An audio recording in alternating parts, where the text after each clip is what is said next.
के साथ छेड़छाड़ मत करना, भारत को आंख दिखाने की कोशिश मत करना।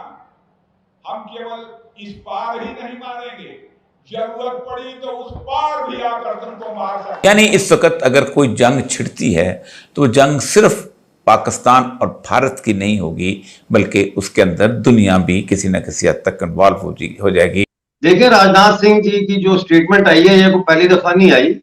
ये तो ऑलरेडी 90s में, 92 में या 97 में वो अमेरिका जो कभी हमारे साथ खड़ा होता था, वो अमेरिका जो हमारे साथ अफगान जंग में भी खड़ा था या हम उसके साथ खड़े थे, वो अमेरिका जो है वो भारत के साथ खड़ा होगा। मेरी याददाश्त अगर मेरा साथ दे तो ऑलरेडी ये पास हो चुका रेजोल्यूशन कि कश्मीर जो है, पाकिस्तानी ऑक्युपाइड जम्मू कश्मीर और गिलगित बल्तिस्तान, ये भारत का हिस्सा है और इनको वापस लिया जाएगा।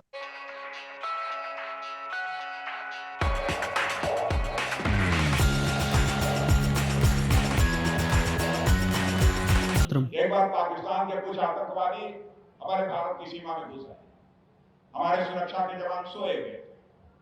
पूरी पुलवामा की घटना है, उसमें मैं भारत का गृह मंत्री, बहनों भाइयों, उनके ऊपर सोए में कातिलाना हमला कर दिया, हमारे कई सुरक्षा के जवान शहीद हो गए।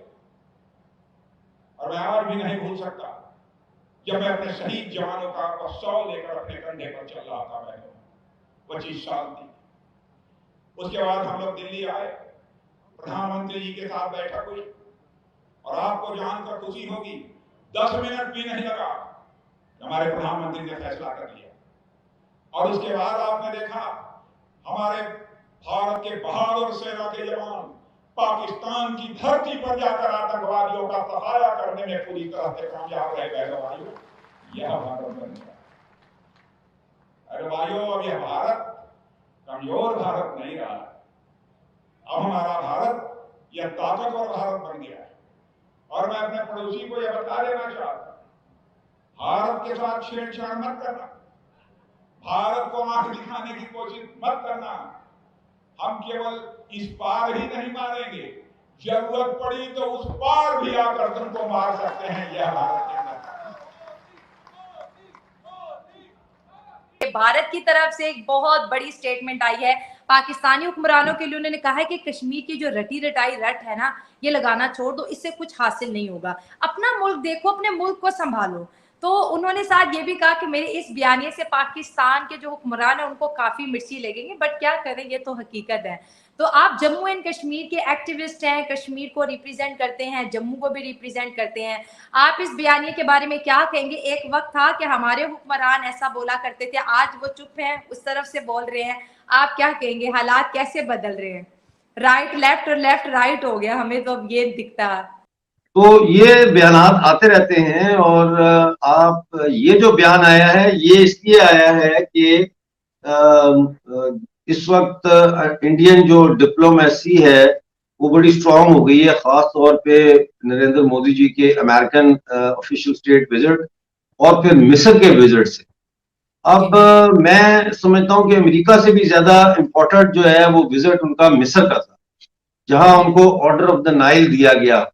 देखें, मिस्र जो है ये नॉर्थ अफ्रीका का गेटवे है। यहाँ से मिस्र जो है सुएज कनाल है, फिर आगे आपका जो है वो पूरा नॉर्थ अफ्रीका से होते हुए आप अफ्रीका में दाखिल होते हैं। तो नजर ये आ रहा है कि अब भारत जो है वो इक्तिसादी तौर पर अफ्रीका में चीन की हटदर्मी को भी चैलेंज करने जा रहा है। फर्क ये है कि चाइना जब जाता है किसी मुल्क में तो ये सूद की बुनियाद पे और कर्जे की बुनियाद पे देने की बुनियाद पे लोगों को ट्रैप करता है। भारत जहां जाता है ये वहां डेवलपमेंट के तरफ को लेके जाता है और कंट्रीब्यूट करता है उनकी सोसाइटीज को। अफगानिस्तान इसकी जिंदा मिसाल आपके सामने है, जहां की पार्लियामेंट बिल्डिंग जिसमें आज तालिबान बैठ के सेशन करते हैं, वो भी इंडियन गवर्नमेंट तोहफे के तौर पे बना के दिए। 400 से ज्यादा मनसूबे जो बनाए वहां पे, वो कोई कर्जा थोड़ी दिया है अफगानिस्तान को कि ये लोग कर्जा और इतना सूदों में तुमने दे रहे। तो बहुत सारी मिसालें। बहरहाल ये इस सारे बैकग्राउंड में राजनाथ सिंह ने काफी कॉन्फिडेंस महसूस किया है और अब अमेरिका भी कश्मीर के मसले पर जो है वो भारत के बयानिए को उसने कबूल भी कर लिया है, और बहुत जल्द जो है वो मुझे लगता ही है कि पाकिस्तानी ऑक्युपाइड जम्मू कश्मीर और गिलगित बल्तिस्तान अब आजाद होंगे, क्योंकि जो चीज मिसिंग थी वो वर्ल्ड ओपिनियन जो है, बड़े लेवल पे वर्ल्ड ओपिनियन को जीतना था। तो वो अब उस तरफ बड़ी तेजी से काम हो रहा है। दूसरा ये है कि मिस्र जो है ये मुसलमान मुल्क है, तो उस हवाले से मुसलमान जो ममालिक हैं उनकी तरफ भी ये एक मैसेज गया है। देखिए ना, सबसे पहले इसराइल को मिस्र ने तस्लीम किया था मुसलमान मुल्कों में से, और आज कितने मुसलमान मुल्क उसको तस्लीम कर चुके हैं उसी बुनियाद। तो इसी तरह मैं समझता हूं कि मसला कश्मीर में आगे जाके मिस्र जो है इसकी खामोश डिप्लोमेसी जो है वो मुसलमान मुल्कों में हमारी आजादी की राह हमवार करेगी। जी बिल्कुल डॉक्टर साहब, ये भी बात उन्होंने कही है कि जो पाकिस्तान है वो कश्मीर पे जुल्म कर रहा है और हम इस जुल्म को देख रहे हैं। लेकिन अगर पाकिस्तानियों की बात की जाए, उन्होंने कहा हमने कभी जम्मू एंड कश्मीर पे जुल्म नहीं किया है, हम अपने कश्मीरियों के साथ खड़े हैं।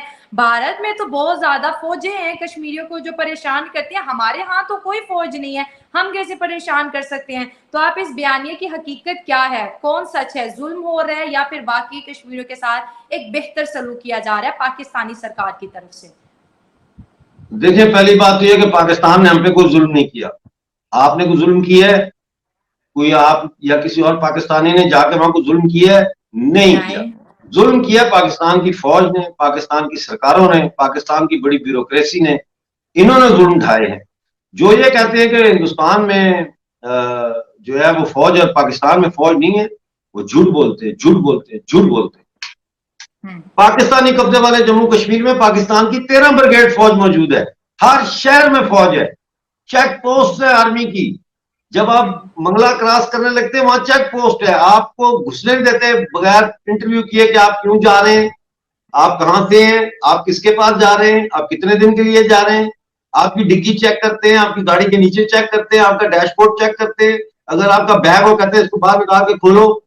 तो इसी तरह जो कश्मीर से आ रहे हैं, जो कश्मीर से बाहर आते हैं पाकिस्तान की तरफ, मंगला क्रॉस करके दीना आते हैं या उधर मानसेरा की तरफ जाते हैं, उनकी भी चेकिंग होती है, आप क्यों, कहां जा रहे हैं, क्यों जा रहे हैं। और उसके साथ साथ इजराइल भी खड़ा होगा।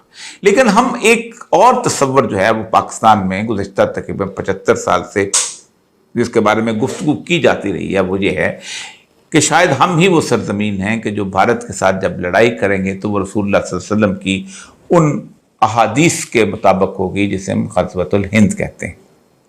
ये तस्वर जो है ये जागुज़ीन इसलिए भी हुआ कि हम लोगों ने, चूँकि ज़ाहिर बात है, एक ऐसी कैफियत पैदा करनी थी कि जिसके अंदर हम अपने लोगों को मुत्तहिद कर सकें भारत के ख़िलाफ़, इसलिए हमने ग़ज़वतुल हिंद की बात की।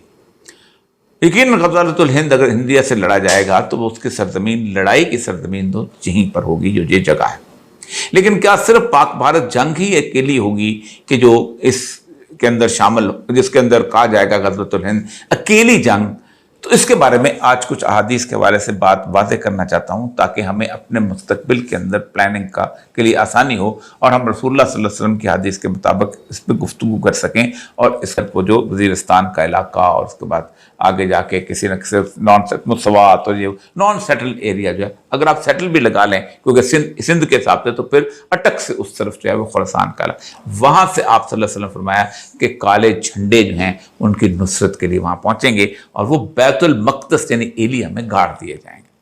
तो गोया जब तक वो हुकूमत कायम नहीं होती उस वक्त तक कोई भी रंग जो है वो पाक भारत जंग हो सकती है, वो महमूद गजनवी की जंग हो सकती है, वो ग़ज़वतुल हिंद नहीं हो सकती। हिंद के लोगों को उनसे जो खजाना जाएगा वो जेवर बना देगा और वो लश्कर इस बादशाह के पास हिंद के बादशाहों को जकड़ कर लाएंगे। अब यहाँ पर रसूल अकरम सल्लल्लाहु अलैहि वसल्लम ने बादशाहों का जिक्र किया, एक हिंद की हुकूमत नहीं होगी और उसकी बुनियादी वजह यह है कि उससे पहले वो मशहूर करतबी की हदीस जो है, जो मैं आपको अक्सर सुनाया करता हूँ कि खराब सिंध मिनल हिंद व खराब हिंद मिनल सिंध, कि जो सिंध हम जहाँ रहते हैं इसको जंग के अंदर सिंध की बर्बादी जो है वो भारत से होगी और